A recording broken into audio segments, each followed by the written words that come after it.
আল্লাহ বলেন, খবরদার, তোমাদের উচিত ছিল অপেক্ষা করা যতক্ষণ না আল্লাহর হাবিব সাল্লাল্লাহু আলাইহি ওয়াসাল্লাম বিশ্রাম শেষ করে বাইরে বেরিয়ে আসে। তাই কারো বাসায় গেলে অপেক্ষা করবেন যতক্ষণ না উনি আসে, আর যাওয়ার আগে অ্যাপয়েন্টমেন্ট নিয়ে যাবেন। হুজুরের সাথে দেখা করতে গেছে, যে এই হুজুর আসে না কেন, কতক্ষণ ধরে বসে আছে। আরে হুজুরও মানুষ, হুজুরও অসুস্থ হয়, হুজুরেরও ফ্যামিলি আছে, হুজুরের ঘুমানো লাগে, হুজুর রোবট না।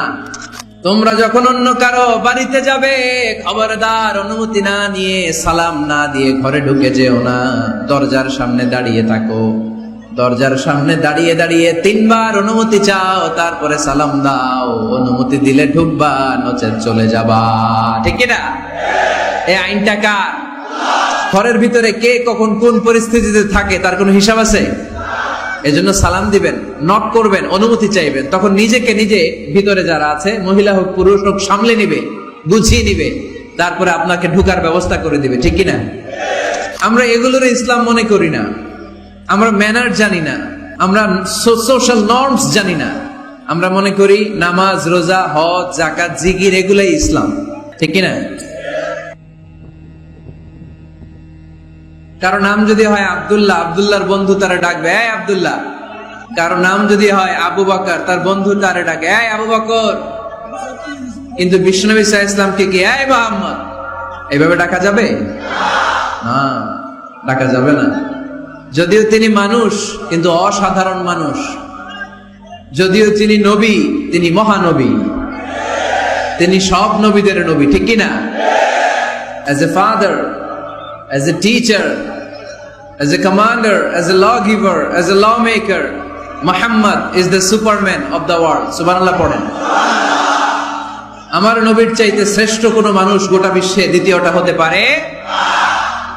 আমার নবীর চাইতে the most trustworthy personality, বিশ্বস্ত মানুষ এই পৃথিবীতে হতে পারে?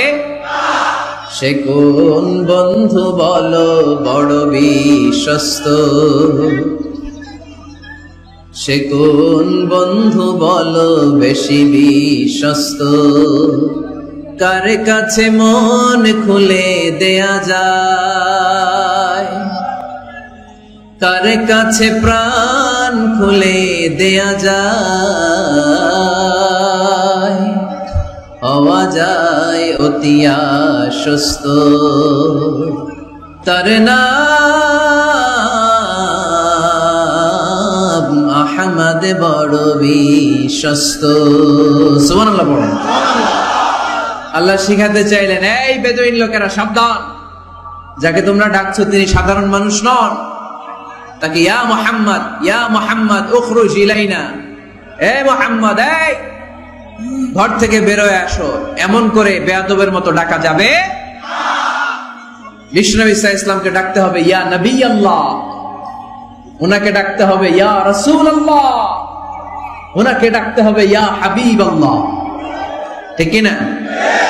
শিষ্টাচার শিক্ষা দিলেন। আল্লাহ বুঝাতে চাইলেন, তোমরা যদি অপেক্ষা করতে অনেক ভালো হতো। ওয়ালাউ আন্নাহুম সাবারু হাত্তা তাখরুজা ইলাইহিম লাকানা খায়রাল লাহুম। আল্লাহর হাবিব সাল্লাল্লাহু আলাইহি ওয়াসাল্লাম দুপুরের খাবার খেয়ে গড়াগড়ি করছিলেন। আল কাইলুলা, টসিং এন্ড টার্নিং, এপাশ ওপাশ করা। শীতকালে দুপুরের খাবার খেয়ে বিছানায় শুইলে আরাম আছে না নাই? এটাকে কাইলুলা বলে। আল্লাহর হাবিব সাল্লাল্লাহু আলাইহি ওয়াসাল্লাম যখন কাইলুলা করছিল, ঠিক তখন লোকগুলো ডাকতে আরম্ভ করলো, ইয়া মুহাম্মদ, ইয়া মুহাম্মদ উখরুজ ইলাইনা, এ মুহাম্মদ আসো। আল্লাহ বললেন, খবরদার, আমার নবীকে এইভাবে ডাকা যাবে না, বরং আমার নবীকে তোমরা ডাকবে ইয়া নবী আল্লাহ, ইয়া রাসূল আল্লাহ, ইয়া হাবিব আল্লাহ বলে। সুবহানাল্লাহ পড়েন। আল্লাহর হাবিব সাল্লাল্লাহু আলাইহি ওয়াসাল্লাম যতক্ষণ না বের হয়ে আসে তোমাদের অপেক্ষা করা উচিত। তাহলে আমরা আমাদেরকে যেইভাবে ডাকি, আল্লাহর হাবিব সাল্লাল্লাহু আলাইহি ওয়াসাল্লামকে ওইভাবে ডাকা যায় না। আল্লাহ বলেন, খবরদার, তোমাদের উচিত ছিল অপেক্ষা করা যতক্ষণ না আল্লাহর হাবিব সাল্লাল্লাহু আলাইহি ওয়াসাল্লাম বিশ্রাম শেষ করে বাইরে বেরিয়ে আসে। তাই কারো বাসায় গেলে অপেক্ষা করবেন যতক্ষণ না উনি আসে, আর যাওয়ার আগে অ্যাপয়েন্টমেন্ট নিয়ে যাবেন। আজকের প্রথম মেসেজ, কারোর সাথে দেখা করার আগে কি নিয়ে যাবেন?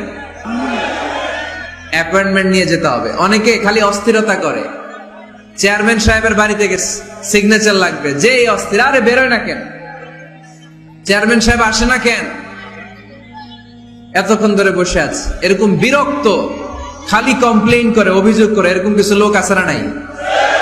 খেয়াল রাখবেন, যারা ব্যর্থ, জীবনে ব্যর্থ, তারা সবসময় শুধু কমপ্লেইন করে, অভিযোগ, মানুষের কাছে অভিযোগ, আল্লাহর কাছে অভিযোগ, আমার এইটা নাই, ওইটা নাই, আল্লাহ আমার এটা দাও নাই, ওইটা দাও নাই। আর সফল ব্যক্তিরা কখনো অভিযোগ করে না, খালি শুকরিয়া করে, ঠিক কিনা? Now the decision is yours. You wanna be successful or unsuccessful? আপনি সফল হতে চান না ব্যর্থ হতে চান? তাহলে সফল হলে সবসময় পড়তে হবে আলহামদুলিল্লাহ। কি পড়বেন? হুজুরের সাথে দেখা করতে গেছে, যে এই হুজুর আসে না কেন, কতক্ষণ ধরে বসে আছে। আরে হুজুরও মানুষ, হুজুরও অসুস্থ হয়, হুজুরেরও ফ্যামিলি আছে, হুজুরের ঘুমানো লাগে, হুজুর রোবট না। আমাদের যখন অ্যাপয়েন্টমেন্ট নেয় মেপে দেয়, হুজুর এই তো সহজ, আপনি এটা করে আসবেন, এরপরে হেলিকপ্টার রেডি, এরপরে ওইটাতে যাবেন, ওইখান থেকে হেলিকপ্টার রেডি। আমি রোবট, হুজুর কি রোবট? হুজুর তো মানুষ না।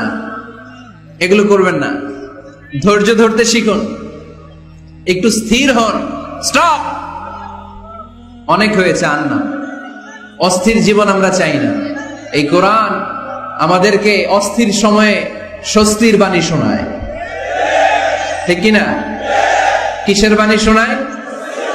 স্বস্তির বাণী। কোন সময়ে? অস্থির সময়ে স্বস্তির বাণী শোনায় কোরআন, ঠিক কিনা? এজন্য আজকের প্রথম মেসেজ হচ্ছে, কারো বাসায় গেলে পারমিশন নিতে হবে। দরজার সামনে যে আগে সালাম দিবেন 3 বার। কয়বার? অনুমতি চাইবেন, অনুমতি দিলে ঢুকবেন, অনুমতি না দিলে বের হয়ে চলে আসবেন। পারা যাবে?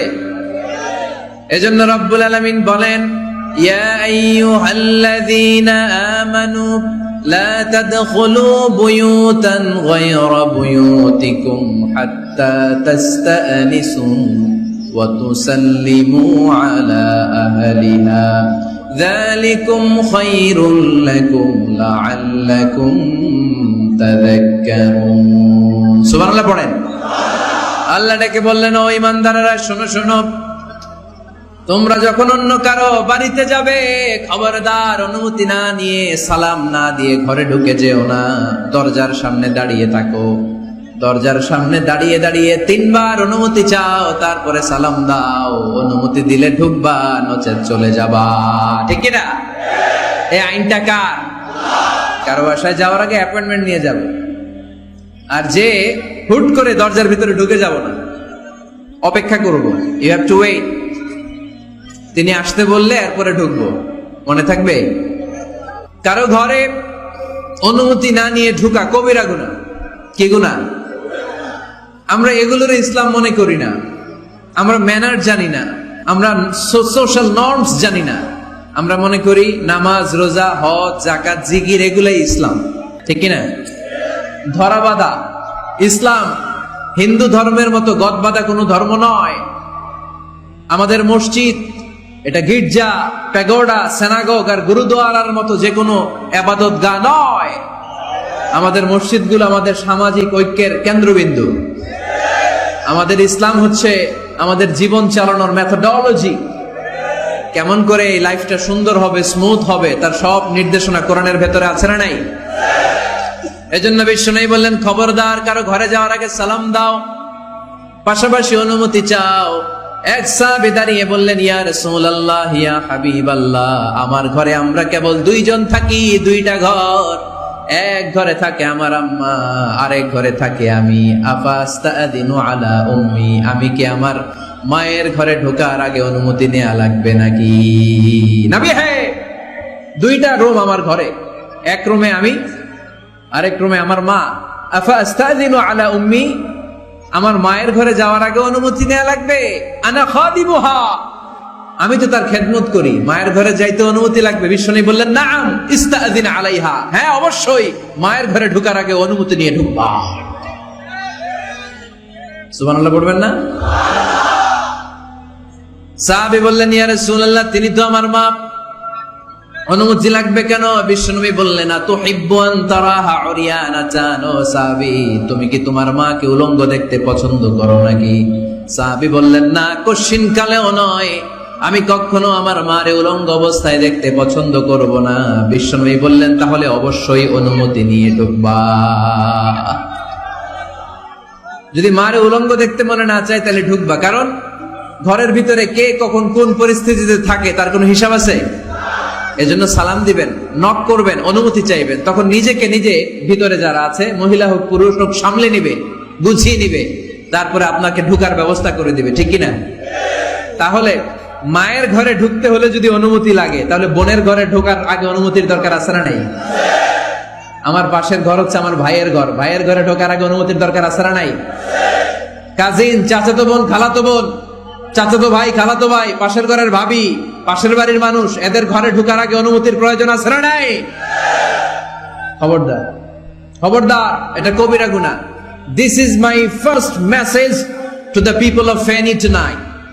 আজ রাতে প্রথম মেসেজ হচ্ছে, কারো ঘরে যাওয়ার আগে অ্যাপয়েন্টমেন্ট নিয়ে যাব, কখন তার সাথে দেখা করব আগে অ্যাপয়েন্টমেন্ট নিয়ে যাব, তারপরে যে দরজার বাইরে দাঁড়িয়ে পারমিশন চাইবো, মানে অনুমতি নিব, তারপরে সালাম দিব, এরপরে ঘরে ঢুকবো।